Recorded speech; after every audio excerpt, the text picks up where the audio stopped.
J14! Uwian nila mami at daddy! Okay, go ahead. See you in Ingat! 2026. Ito na sa Omega Sky. Andito yung Wheeler Bus Terminal. Ayan. Tapos tinatawag na yung mga available ng bus. Tingnan natin kung okay natin. Diretso lang, lakad-lakad lang. Yan na, kita tayo. 2D. 2D.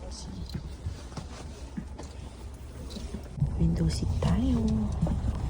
And, nakasarado yung curtains. Pero, ayan, maluwag naman yung legroom niya. Tapos dito tayo sa 2D. So, window tayo. So, nakasara na yung curtains. Pero maluwag naman siya. Tapos yung bag ko, nilagay ko na lang sa doktor. And I paid 6,500 yen. Kasi last minute ako nag-book. Nandito na ako. So, 10:30 ang alas. Darating ng 8:15 sa Hakata.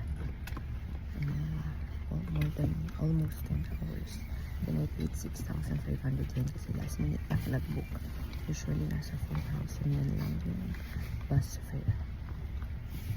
Ito siya.